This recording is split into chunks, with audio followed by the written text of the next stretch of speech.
Good morning, everyone, and thank you all so much for being here. Just really thrilled with the turnout that we have today. I'm Lisa Tate, Chief Executive with WomenHeart, the National Coalition for Women with Heart Disease. I think the turnout, packed room. I see one seat, two seats, three seats, and probably a few more people coming in. I think it attests to the importance of the issue that we're here today, and I think it also attests to the excitement about the potential for this Million Hearts initiative that we're here today to discuss. The potential to actually save lives, the potential to measure the impact of a public health campaign really like no other that's been undertaken for cardiovascular disease in decades. The goal of the briefing today is really to make this as informal as possible and also as much of a roll up your sleeves type of discussion as possible to really talk about, get a thorough briefing from Dr. Janet Wright on the Million Hearts campaign, but then to talk about how organizations like our own Women Heart and like your own can get involved in the Million Hearts initiative. At first, though, I'd like just to talk a little bit about Women Heart. Just a quick advertisement for those of you who may not know our organization as well as I know some of you in the audience do.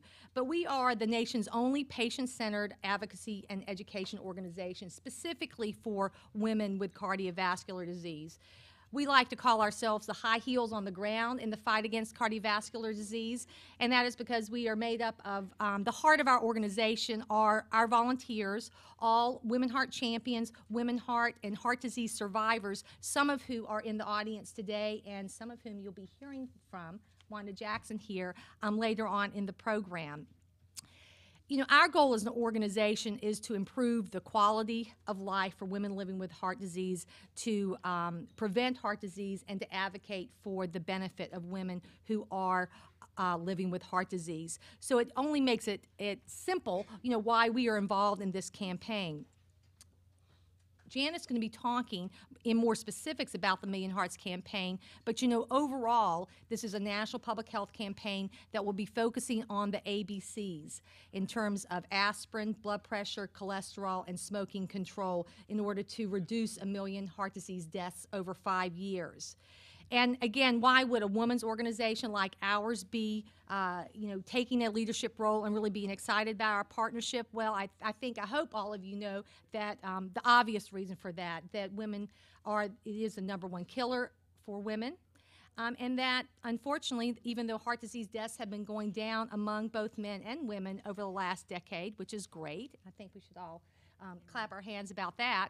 But still, there is a gap where women die, more than 50,000 women than men die each year of cardiovascular disease. So what we see for this campaign is a great, potential to have an impact, on these numbers and by working together to be able to really measure the efforts that we are undertaking. A couple of facts just about the specifics of the campaign and how they relate to women. Aspirin. Women are still not being advised or educated to take aspirin with the onset of chest pain to the same degree as men. We want to change that. Blood pressure. The prevalence of hypertension between 2003 and 2006 was 75% for older women and was more prevalent among older women than men. Cholesterol. In 2008, more than 46% of American women 20 years or older had a total cholesterol level of 200 or higher, and 16.2% had a total cholesterol level of 250 or 240 and higher, showing that women were less likely than men, and also the NHANES data showed that women are less likely than men to be aware of their cholesterol levels. And finally, smoking. I think everyone here knows that smoking, particularly among younger women, is unfortunately still a great problem, even though smoking overall has been going down, and that over 17% of women were current cigarette smokers in 2010. One piece of data that I think is particularly interesting, it's both kind of the good and the bad, is that with heart disease deaths going down overall in this country, much of that has been due to the decrease in smoking over the past couple of decades. But the only cohort of women or men where heart disease deaths are actually increasing is women age 35 to 45. And there are Reasons for that including obesity, diabetes, etc. But one of those reasons is because of the continued prevalence of smoking among younger women. So I think on that particular issue, we have for women a great need to make an impact and a great need to make changes. So we hope that this briefing today is going to allow your organizations to figure out what kind of commitment that you can make to Million Hearts and to get part of this campaign. As an example, what WomenHeart is doing, just a couple of examples. First, our network across the country of WomenHeart champions. These are more than 500 women who've gone through our training programs to be community educators in their own communities, speaking as something as small as somebody's book group to as large as the Texas Conference on Women. These WomenHeart champions are fanning out across the country, carrying the ABC's message, starting in February, Heart Month of this year. We, in fact, have a new employee-based program called WomenHeart at Work, where this has been incorporated into the messages, and I know that work meeting employers is one of your key goals. So we are starting this in February, but it will continue. We also run the only national network of patient support groups for women with cardiovascular disease. We are up to 90 now. We've increased by 40 just since last October. And so we're really thrilled at the growth that we're having. And again, these groups focus on secondary prevention. And again, we are weaving the Million Hearts ABC message into all of our educational programs through these patient support groups. We're also been pleased that two things have kind of coincided at similar times that we are, which has allowed us to kind of jumpstart some of our work around the Million Hearts campaign, and that is that we are the main grassroots partner for the 911 campaign, or the Make the Call, Don't Miss a Beat campaign, which is a campaign, a public service advertising campaign being run out of the Office of Women's Health at HHS, which focuses on getting women to call 911, recognize their symptoms of a heart attack, and call 911. And absolutely, you know, again, the statistics show the reason for this campaign, the whole raison d'etre, is because women are 50% more likely to delay calling 911 than men. So as the grassroots partner, we've also been focusing on that. It will be another way to carry the Million Hearts message through the media as we meet with media representatives around the country, or that's the royal we, as our volunteers, of course, like Wanda, who are doing this around the country. But another good way to get the message out. So just to give you some ideas of what you can think about of how, I think, to incorporate in the Million Hearts goals into what you are already doing as an organization. So we're thrilled that you're here today. I want to turn it directly over to Dr. Janet Wright, who is a good colleague and friend. She is getting her feet wet really fast on this new initiative. I think for those of you who don't know Dr. Wright, she was formerly a VP, senior VP at the American College of Cardiology. They couldn't have chosen a greater person to come over and really transfer her work into the public health realm. And without further ado, I'm going to turn it over to my good friend, Janet.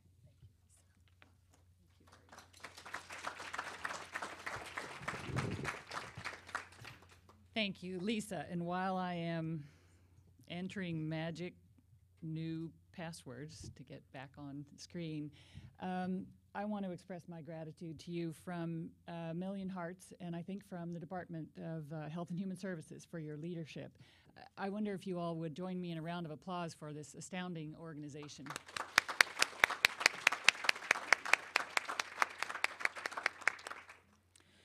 It is a privilege for me to be here today representing Million Hearts team. I will give you a little bit of the design features of Million Hearts because hi Jim. I'm sorry, see a new friend in the crowd, new colleague, old friend, right. So the background for Million Hearts, I think, is important because it is a precedent-setting, historic coming together of very logical and complementary partners. As I describe to you how we're going to do our work, you'll see that this is a brainchild of folks at the CDC, specifically Tom Frieden, bringing the wealth of the Centers for Disease Control and Prevention community work, prevention work, and scientific background, and marrying that to the behavior change agents, if you will, that exist at the Centers for Disease for Medicare and Medicaid. So that's CMS, and CDC coming together. That is a powerful combination. Now, at the time this was designed, Don Berwick was leading CMS. And you know Dr. Berwick and his work at IHI, he demands a very specific goal and an explicit timeline. So Million Hearts is the coming together of science and community and prevention work with the incentives and the policy implementation opportunities that exist at CMS. But it certainly doesn't stop there. As I will show you, there are partners across the entire federal family and now out into the private sector. Because we believe that, as you do, Lisa, that strong coalitions are how to get big jobs done.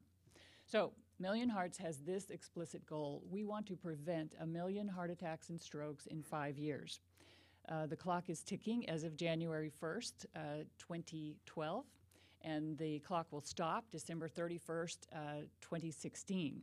Now, those of you who work with data know that we have to get well into 2017 to figure out how we did at the end of 2016, but the clock is ticking now.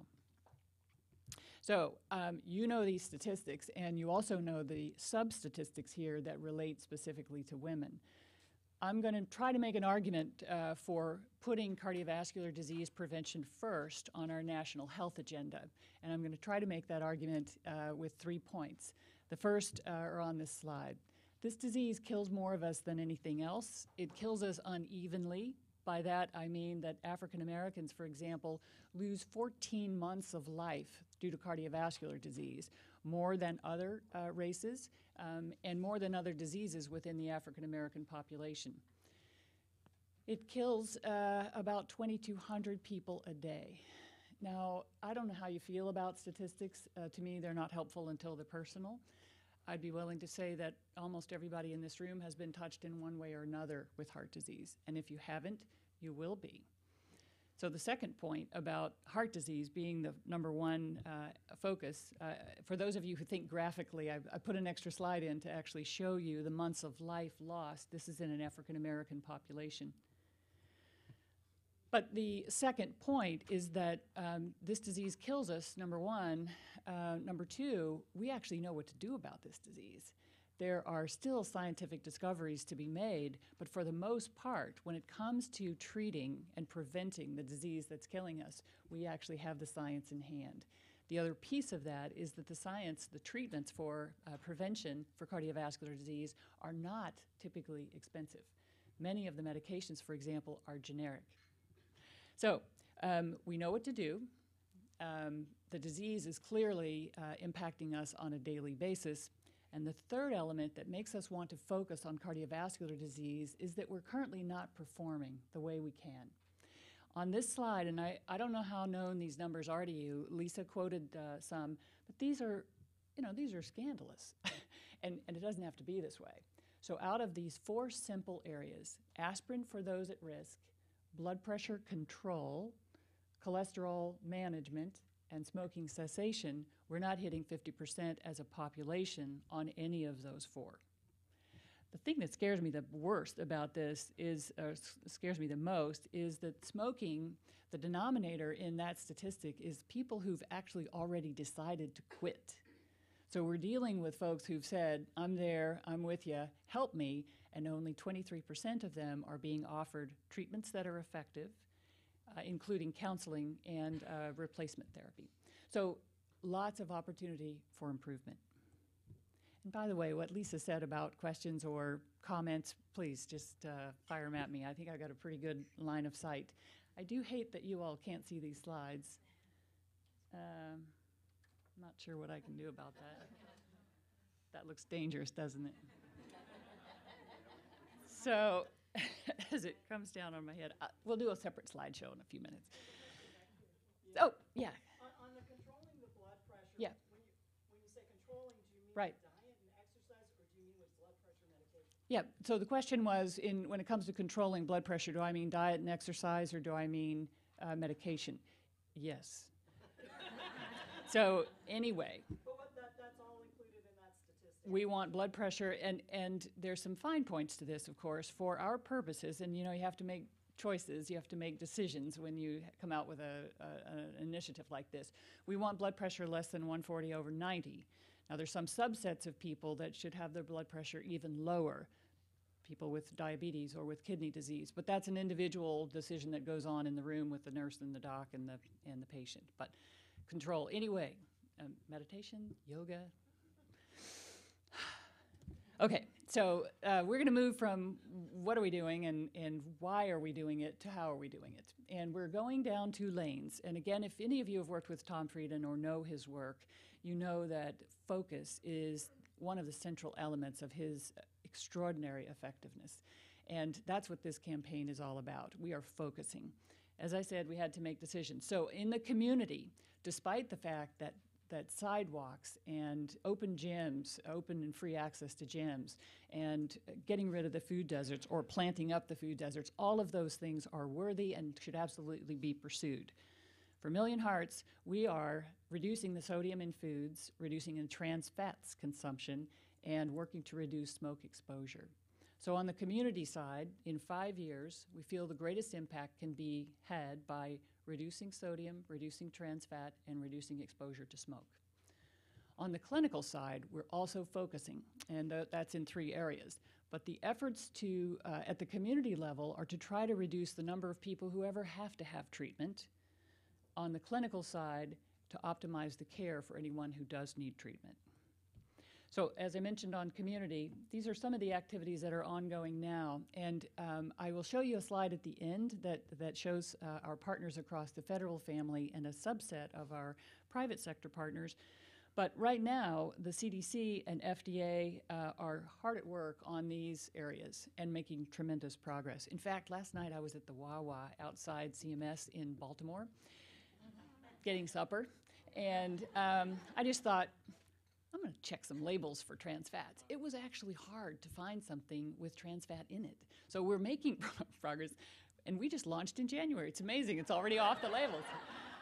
The chips had a lot of trans fat. So there's still opportunities, and a lot of sodium. Okay, so optimizing care for those who need it. I got back to that concept of focus. We are looking at 3 areas that are interrelated. The first is to focus the health system and providers, clinicians, nurses, doctors, all of us, pharmacists who take care of people, on the ABCs, to recognize the gaps in the care, to recognize the ability to perform at high levels, and to get the system up and running to help excel in the ABCs. One of the ways to do that is to make sure the ABCs are aligned with incentives. So when there's a chance, we want to make measuring the ABCs the easy thing to do, and we want to create the systems and the incentives to make the ABCs work rewarding. That's actually a big body of work that's going to be going on a number of years. Those of you who are measure developers or have experience in the measurement, you know that these are not measured the same way. They're not collected the same way. There's no standardization yet, and so big body of work. The second area is health information technology. We recognize that as we ask clinical people to take care of a population of folks, my colleague and buddy Daisy Lazarus will tell us all that you don't take care of a population, you take care of one person at a time. But we need to start to learn, how are my people with blood pressure problems doing?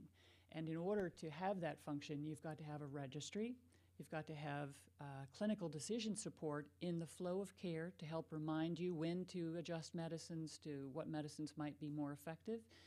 And because at the heart of Million Hearts, we're talking about behavior change, for those of us who take medicine, we need reminders. We need little cues and hints and nudges to make sure that we're on our medicine or we're taking our blood pressure, for example. So fully deploying health information technology is a big part of Million Hearts. And the last one, I love all my bullets, but this last one is the one I think that holds great promise. We're at a point in healthcare where we're trying out new care delivery models. Patient-centered medical home, health homes, accountable care organizations, bundled payments. We are working to make sure that the ABCs and treatment that enables the ABCs get embedded into those programs.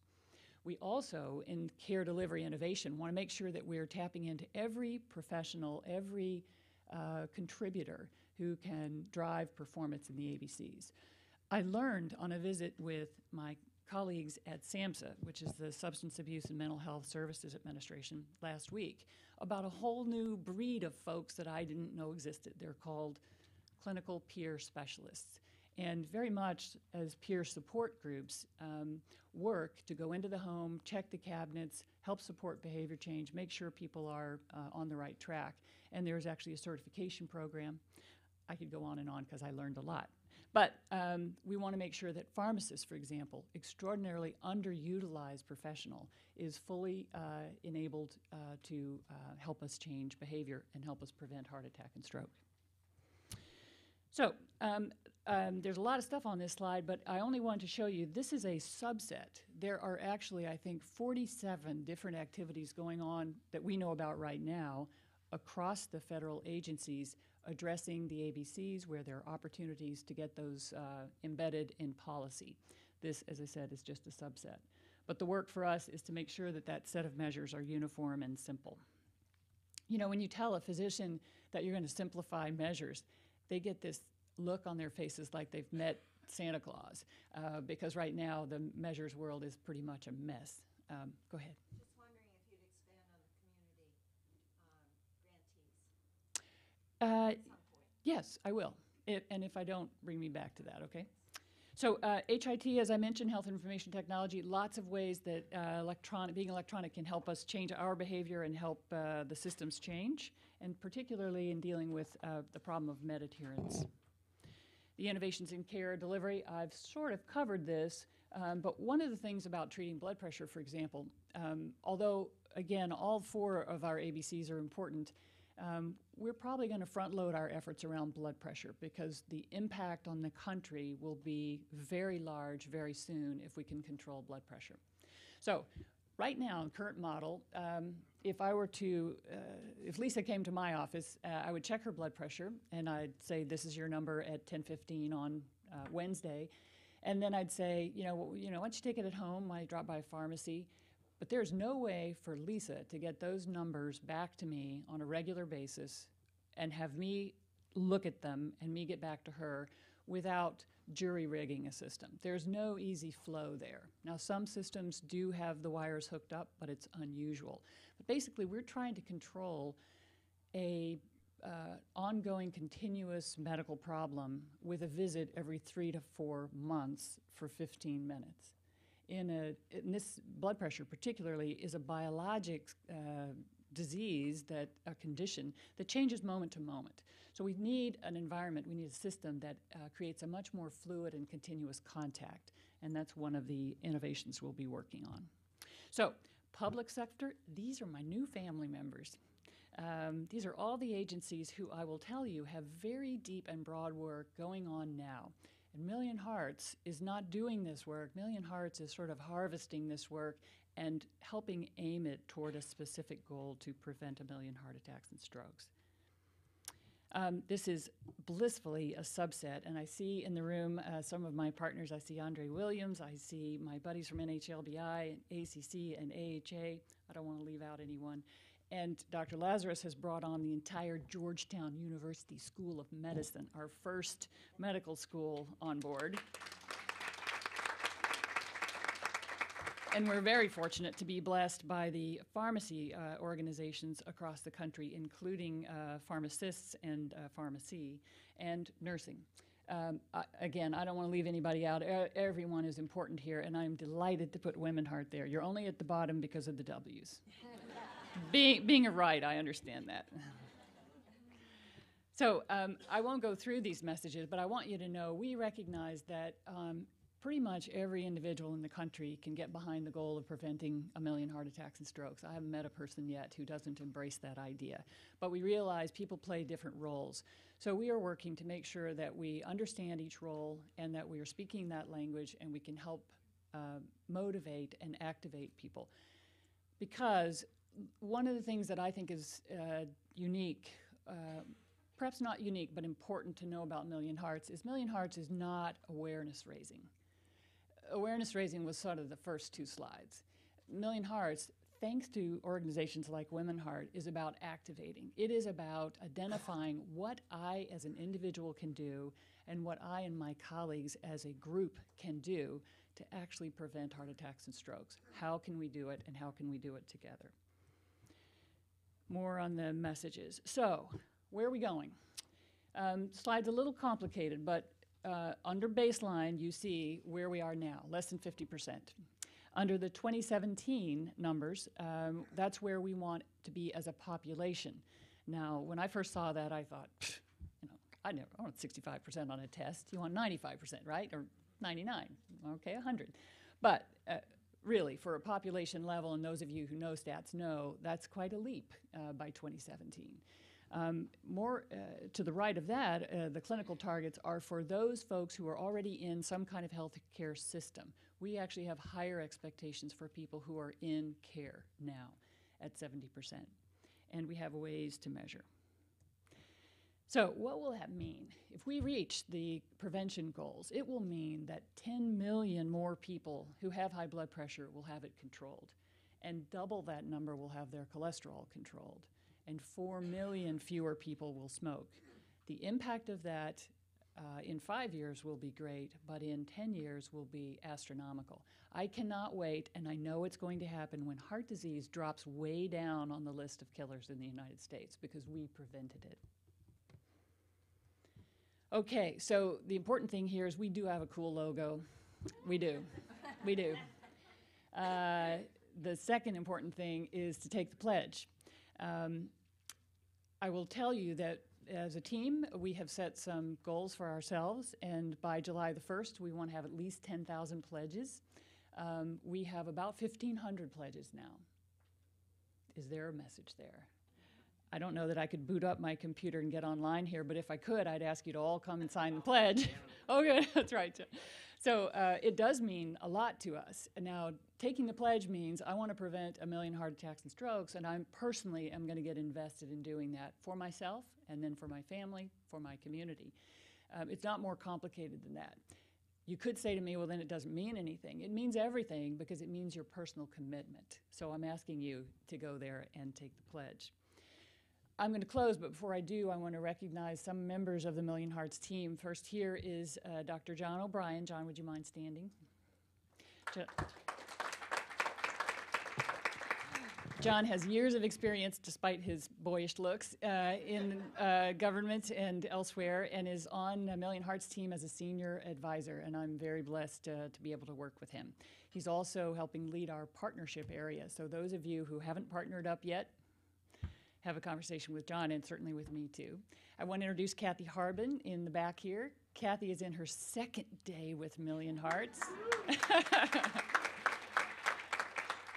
And Kathy has worked in CDC in many places, but most recently and for some time in Global Health. We stole her from Global Health, and they're out for us.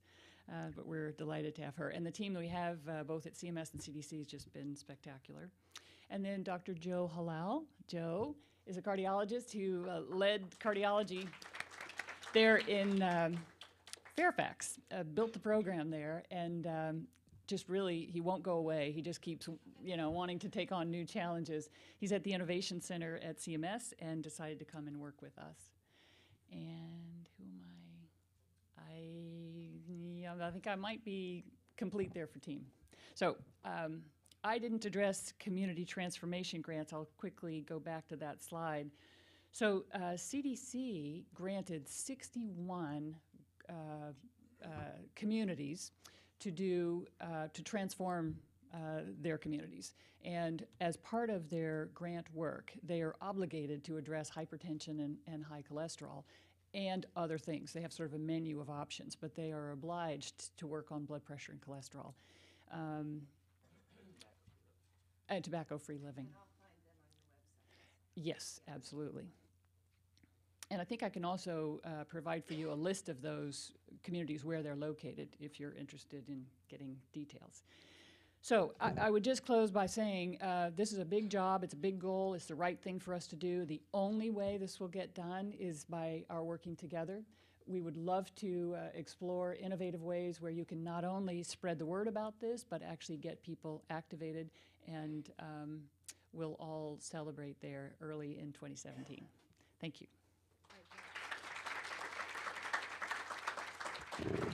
What we were going to start a discussion at this point, but before we do that, I want to introduce a very important person here. But what we'd like when we go to discussion is to both obviously get your questions about how you can. We have corporate leaders in the room, we have health advocates in the room, we have nonprofit organizations in the room, we have medical leaders locally and nationally in the room, and have a discussion about what you either have already decided to do as an individual or as an organization, or what you may be considering for the future, and we really be able to ask Janet about how this can, how we can all work together. However, before that, I'd just like to introduce Wanda Jackson. Come up here, Wanda. So if Janet's statistics haven't convinced you that this is an important thing to do, I think Wanda will. And I also want to introduce other Women Heart champions who are in the room, if y'all would please stand.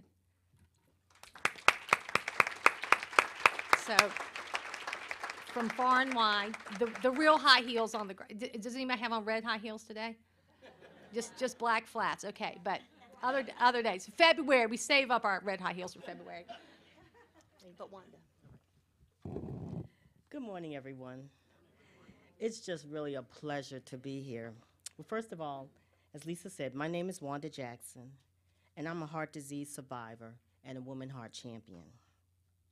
I'm pleased to be here today to encourage you to become involved in the Million Hearts support and help preventing 1 million heart attacks and strokes over the next 5 years.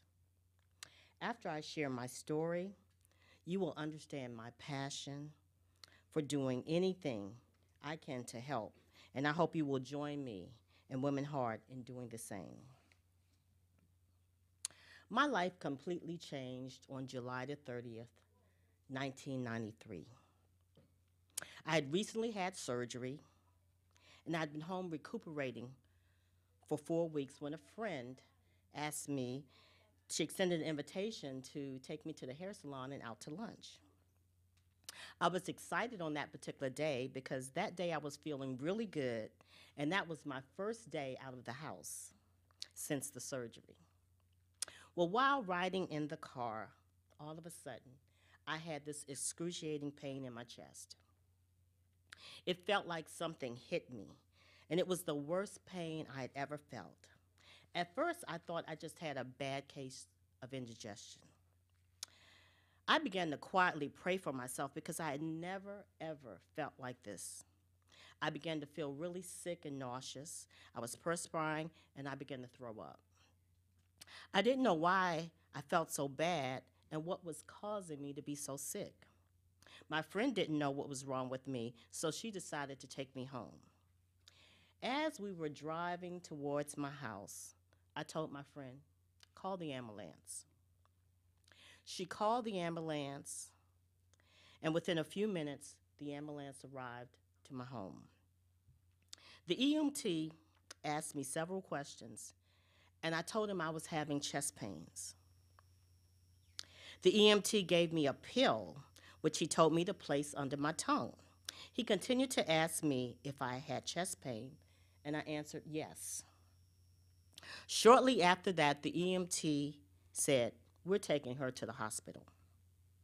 After I arrived at the hospital, the doctors started asking me questions, and shortly after that, I began to vomit again. I still didn't know what was wrong with me. The doctors asked me if anyone was with me, and within a few minutes, I saw my friend. The doctors told my friend she has had a heart attack, and we're admitting her to the intensive care cardiac unit. I was 40 years old. That was the first time I had heard what was going on with me. I was shocked, I was frightened, and I really didn't understand what was happening. I later received a coronary artery balloon angioplasty. Now fast forward 8 years later, after having had my annual stress test, my cardiologist informed me he saw a blockage, and I needed to have another angioplasty. Well, I went into the hospital to have the angioplasty, and after having spent the night in the hospital, My cardiologist informed me the next day that he could not perform the angioplasty because I had a matter of weeks to live and I needed surgery. I later had a double bypass open heart surgery. In closing, this is an experience I would never, ever want another woman to live through, and neither should you. This is why this is important for each of us in this room, individually and through our organizations, agencies, and corporations, to do what we can to support the Million Hearts Initiative. Through our combined efforts, we can prevent 1 million heart attacks and strokes during the next 5 years and save lives, some along the way. For this, I thank you.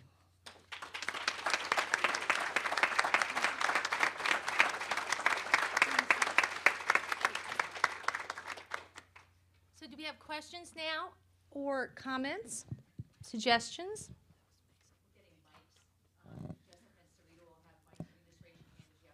And just please identify yourself and your organization. I think that'd be really helpful. Just kind of get a feel for the people in the room, too. I'm sure someone has a question. Yes. You want to just stand up, Steph.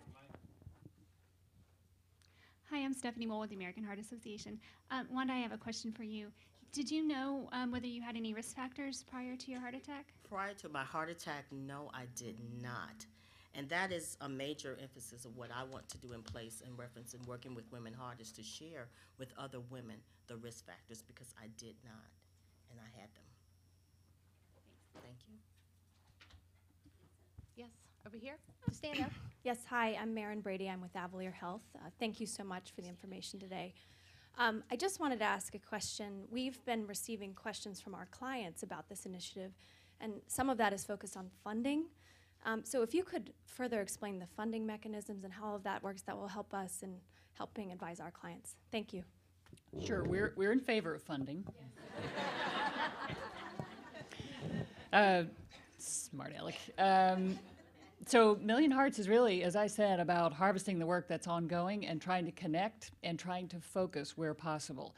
And the policy work is about beginning to embed current and contemplated policies with the ABCs so that we drive that performance. It is not about, we're not a granting organization, so we are not bringing funding to this initiative. Does that answer your question? You know, one thing I've read, I can't believe it, I practiced for 23 years. Joe and I have had this conversation, and I thought I was doing prevention. We have an expert in the room, Dr. Lazarus, but Suzanne, correct me if I'm wrong, that if you're over 20 in this country, there's a 50% chance that you have a major risk factor for heart disease. Over 20, is that right? Right. Suzanne leads the Office of Women's Health and the Don't Miss a Beat campaign, incredibly important. And I don't know if any of you have thought, oh my gosh, here comes another campaign. I got Miss a Beat, we got the Hard Truth, we got the what, but let me tell you, they're actually fitting together beautifully. As an individual, I don't divvy up my life into, well, this activity is prevention and this one is treatment. Doctors, we tend to do that, but that's not the way we individuals live our lives. So these pieces do fit together. And for example, if a woman knows, as thank goodness Wanda knew, to call for an ambulance, if she goes into the hospital, the obligation is that the professionals there take her or his symptoms seriously. They don't beat you up for coming in if you don't end up having a heart attack, because that's the dark side, is that you go in, we're all embarrassed. I didn't really have a heart attack. It's like I'm sorry. Doctors on the scene don't know whether it's a heart attack. Am I right, Daisy? I mean, we have to do tests to find out if it is or it isn't. So how could a person sitting at home, a non-medical person, diagnose a heart attack? It's ridiculous. So the person has to get into the hospital quickly and let the professionals do their jobs. But the professionals need to welcome and reward and say, I'm so glad you came. You didn't have a heart attack this time, but let's take that opportunity to say, here's what you can do to keep that from ever happening. And that's how Million Hearts and Heart Truth and Don't Miss a Beat all start to fit together. Sorry. Yes. Thank you. Hi, I'm Lisa Levine. I'm the president of the Sudden Cardiac Arrest Association, and we're thrilled about this campaign. I'm wondering if you could speak a little bit more about the registry information, and will it capture heart attacks as well as cardiac arrest? Right. So lots of work needs to be done in registries in this country, not just for cardiovascular disease. We're fortunate because there were investments years ago in cardiovascular registries, but sudden cardiac death is still an opportunity, as they say. We will continue to advocate for the registry function, both in the ambulatory setting and in the hospital setting. I don't want to confuse things with the way the success of Million Hearts will be measured. It's being measured by surveys, national annual statistical surveys. We're not actually at this point tapping into hospital-based registries for data on heart attacks or sudden death. But I think your point is we need to continue to amplify the registry function in order to get a good idea of what's going on out there. Jim. I don't know if I need a microphone. Oh, go for the mic. Can I do these for them back there? Oh, they're taping it? Okay. Yeah, we're recording it. Thank you. Jim Fasoulis, ACC, and if you any Janet had to be stole from us, I'm glad it's this program. And I'm glad there are women here because when I think of women, I also think of children. And I haven't heard anything as far as and being a pediatric cardiologist, the disease starts in childhood, becomes symptomatic in adulthood. And are we looking at bringing this to improvement in preventive pediatric cardiology? Oh, Jim's great question. And, She didn't feed me that. No. So you all are probably familiar with the halo effect. I need to talk about the halo effect. The halo effect is that if you start practicing good behavior in one part of your life, it tends to bleed over into other parts of your life. So because we're trying to achieve a specific goal in a short period of time, we're addressing adults. Now, as those adults become more healthy and they're eating lower sodium foods and getting the trans fats out of the chips, et cetera, they happen to be living in households with children. So we believe there will be a healthier household. That's how we hope to get there with kids. Another point that you remind me of is that when I first heard about the ABCs, I was working at ACC, and I could not keep in my head that the A was aspirin. I thought the A was going to be A1C for diabetes or A for activity.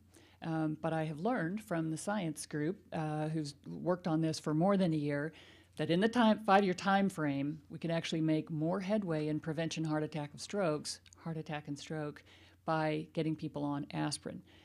That is not to say that we do not fully embrace control of diabetes and also physical activity and all the other aspects of nutrition. But we have to keep in mind that diabetics don't die of diabetes. They most often die of heart disease, cardiovascular disorders. So if they're focusing on the A's, the B's, and the C's, the likelihood is through the halo effect, the diabetes control will also improve. Long answer. Okay. Excuse me. Yeah. I'm Catherine Leon, and I'm a WomenHeart champion, but also speaking as a patient at the moment. And the innovate component. Right. I was wondering what types of social media are currently involved or being worked on. Right.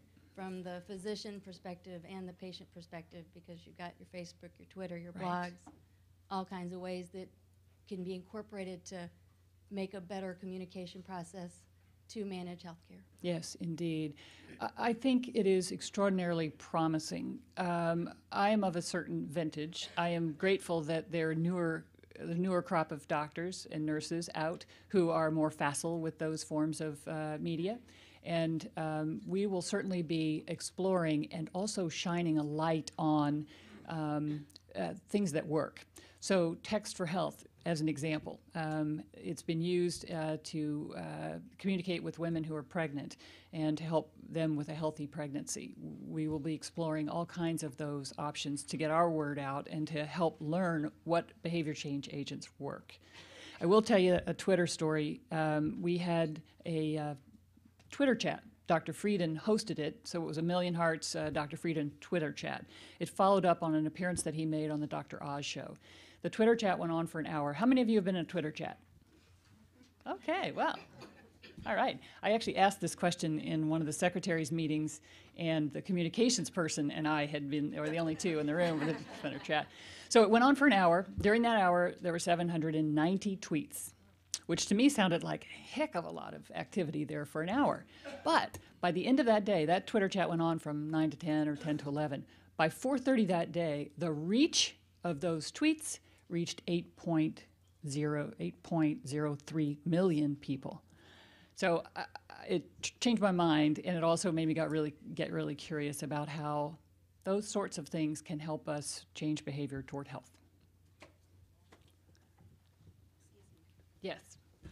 Thank you, Janet. I said earlier that we've had the pleasure at NHLBI of hosting you on campus with NIH, and I wanted to speak, to the question about pediatrics. Yes. And as you know, we're collaborating with Million Hearts through our guidelines. And our first release of the comprehensive guidelines was directed at pediatrics. And hopefully, and I'm sure you did, see the cholesterol screening, which in itself was, yes.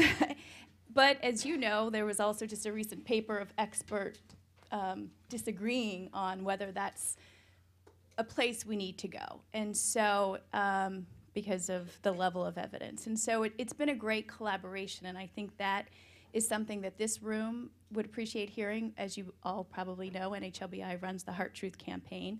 We're entering our 10th year, and we've not always optimized partnership to the voice that I think the Million Heart folks are really pushing. And I think, we all can, in our next decade of work, collaborate in a bigger way to the terms that you were talking about.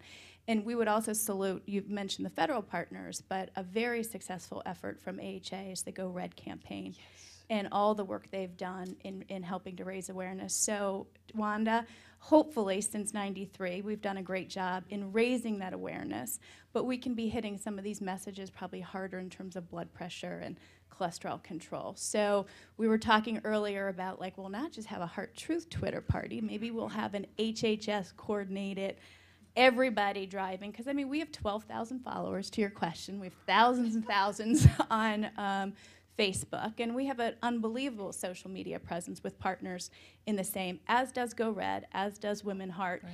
And so we're really, HHS is paying attention to this, fortunately, because of Million Hearts, and is elevating that coordination. So we just kind of encourage the spirit of what Million Heart has kind of brought out. Great. Thank you, Sally. I just want to say I forgot the First Lady's campaign. I want to make sure that I mention it. Because Let's Move is all about children getting healthier, doing their physical activity. Jim, I know Jim knows this, but it again is very much complementary. These things are all working together.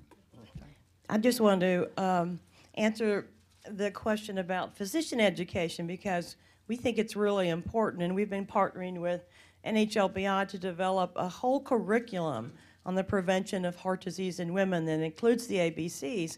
And we just released it on Medscape so that thousands of physicians can actually get CME credit for learning about several cases that had multiple risk factors and what to do about them.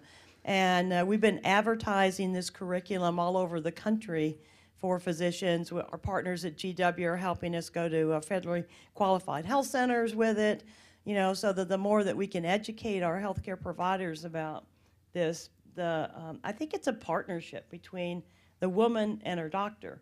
And the more educated the physicians are, the happier we are. Who are you again? Susan Haynes, Office on Women's Health. I'm Sonia Lefevre. I'm an interventional cardiologist at St. Vincent's Hospital in Jacksonville, Florida, and starting, hopefully, a women's heart and vascular center and program. How do you envision, individual hospitals or practice groups taking part in the Million Hearts campaign? Oh, great question. So some things on top of mind are, first of all, to make manifest their commitment to prevention. Put that out front. Frankly, general public doesn't think of cardiologists as preventionists. They think of us as swooping in an emergency, and thank goodness we're there. But you also help prevent disease and a very effective change agent. So put those ABCs out there and make sure that every person you see gets their ABCs, gets that house in order. Holding community events to spread that word is also extremely effective. Manifesting that team care, we've often found that, at least in my experience, I was not a very good behavior change agent, but my cardiac rehab team was extraordinary. So making sure that folks who are doing this work get a little bit of highlight, and that their results get published, and that we start to spread and scale the models that are effective. Contributing to the research in that area is also very helpful. Yeah. Dr. Wright, thank you. I wanted to encourage you to reach out to people like me. I'm an insurance agent. So working in life insurance, I'm your feet on the street. Right. And while my company is Mass Mutual, well, we may be able to work at the national level, but those of us who are on the street can take a powerful message out. So I see it as very synchronous with the message on life and long-term care. Great. Thank you. Thank you. My name's Robin Bartlett. I'm with American Heart Association. Two questions. Yes. The first one is kind of dovetailing on what was said before. There's been so much discussion about helping healthcare providers be more aware of the unique needs of women and the fact that they present and have different symptoms on cardiovascular issues. Are we making any progress? And then the second question is, have you begun to look at any of the tools and trackers and reminders that will truly help in changing behavior and also providing metrics to show that behavior is changing? Right, two really separate questions. I'm going to ask Lisa to answer the first one, but I'll jump in on the second one since I'm here. So the American Heart Association has been a partner with Million Hearts from the very beginning. And on our website, you'll find a tool that they were using on their website and have allowed us to use as well to assess those risk factors, as you know. We want to find everything that works and be able to shine the light on that and get it to spread. Because what we know about behavior is that one size doesn't fit all. So each one of us has to find those props and cues and nudges that help change. When we identify those, whatever, whether it's a technique or an approach or a gadget, I'm wearing a Fitbit, we want to be able to put those out as a menu of opportunities for people. And then, although we will probably not be developing a measure capability for those things, we're going to encourage people to do the research and publish those findings so we can make sure that other people can access them. Lisa. You know, and as to the first question regarding are we making progress, absolutely. And I think, you know, Sally mentioned earlier the Heart Truth as well as AHA and Go Red and WomenHeart, you know, working on these, I mean, are tracking awareness, for example, through the surveys that that Heart Truth does every year, as well as AHA. And I know that the numbers have tracked from just even awareness, general awareness of women's risk of heart disease from the low 30s 10 years ago to up to the mid 60s. Yeah, but as high as 60. You know, but I also think that the unfortunate part when you really delve into the numbers is when you look at the subsets. When you go to African American, Hispanic women, et cetera, the numbers are much, much lower. So there still is a way to go. On a more anecdotal basis, one of the program that we run with Women Heart Champions is now going into its 11th year, and these are where we bring women heart disease survivors from around the country to be trained to be these community educators. And what we have seen is the women that come today are so completely different than the women that came 10 years ago in their level of knowledge, in the likelihood that they have gotten good care, in the likelihood that they did recognize their own symptoms, and that their healthcare provider recognized their symptoms and didn't delay care. Now, are we all... Is it 100%? Absolutely not. I mean, we certainly still see, unfortunately, you know, the woman who is diagnosed with carpal tunnel syndrome when she's been having a heart attack for a long time. But it's very different because that was almost 100% 10 years ago, and now it's more rare. It's lower numbers. So I think, you know, Wanda is a good example of someone here who did know her risk factors, but today does. And I guarantee you that every person that Wanda speaks to knows theirs too. Meg? Thanks. Thank you, Lisa, for pulling this together. And Janet, great to see you in your new role. Thank you. So And I'm Meg Heim. I'm from Bristol Myers Squibb, and I'm the new Director of Advocacy for Cardiovascular. What is your vision for industry supporting Million Hearts, not just pharmaceutical, but med device, and also consumer product groups? There is a role for all interested parties when it comes to Million Hearts because of this personal commitment. Some of the things that we've discussed are the role of industry to help convene groups, for example, because there are still many issues for us to understand and for us to, for example, pulling together a group of innovators on what is working, what is actually working in healthcare, specifically, say, around med adherence. It's one of the toughest nuts to crack. I will tell you, at ACC, on like my second month there, I thought, you know, med adherence is a real problem for cardiovascular medicine. We'll just jump on that and fix it.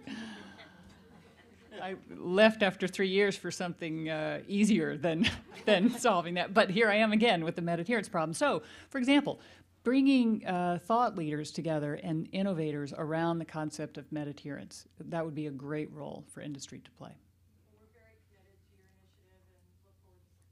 Thank you.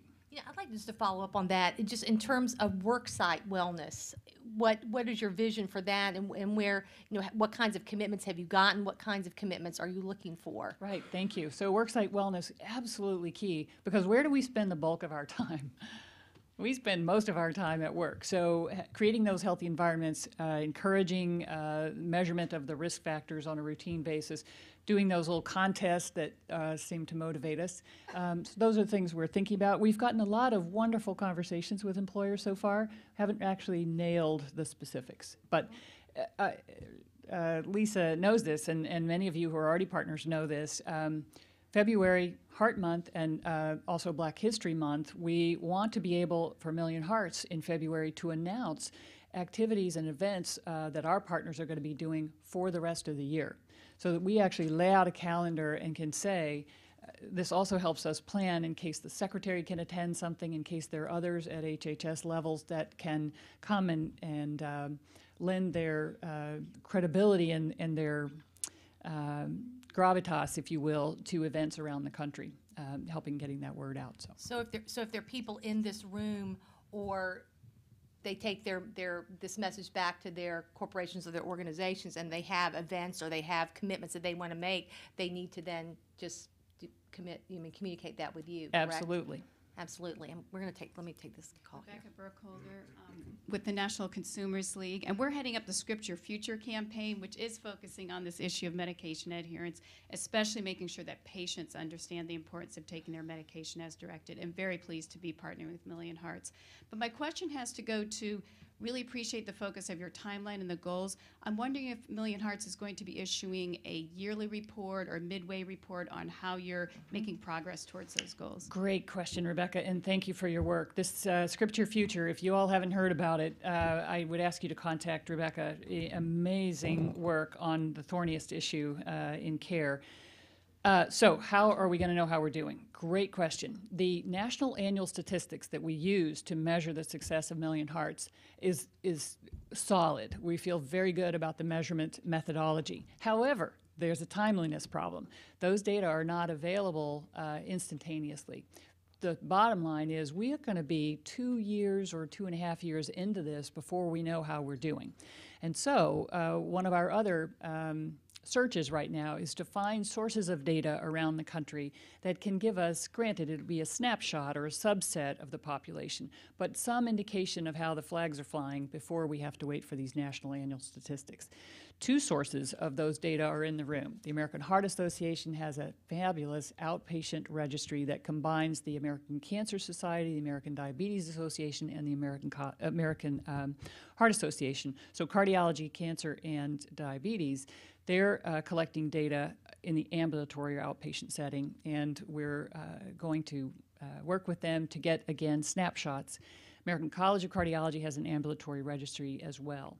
So, and they are our partners. So, and then we're looking at health systems and health plans to look not at individual data, not at provider level data, but at aggregate de-identified data to again know how we're doing.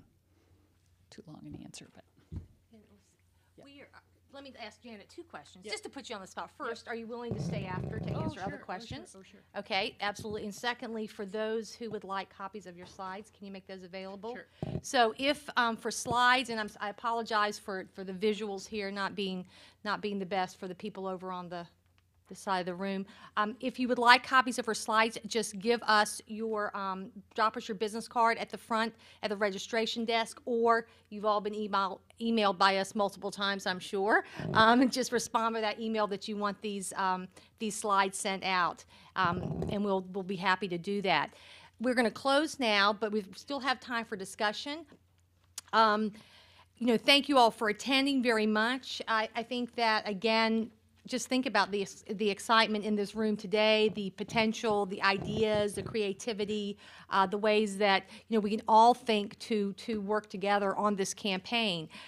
In terms of, you know, if there's anyone in this room who wants to specifically focus on women, you know, please, you know, talk to one of us at WomenHeart and contact us, because we'd love to, you know, collaborate more widely with some of the partners in this room on the ABCs specifically to women. I don't want to close without thanking the people here on my staff who made this happen since I got back from Boston at sometime like midnight last night. So Lisa Clow and Susan Campbell, Director of Policy, please stand, and many, many others, and the WomenHeart staff at the back, but really were key in putting this event together, and thank you all very much. So again, a lot of excitement, a lot of potential to work together. There are lots of folks here from the National Heart and Stroke Forum. Anyone who wants to stay after for some of those programming can absolutely do that. But we really look forward to making a difference, to looking at those yearly reports and looking at those numbers, because I think that's one of the most exciting things about this whole program, is that is really going to be measurable, and we're really going to see what kind of a difference we can make. So thank you all very, very much, and please let's have more discussion as Janet can stay here. Thank you all.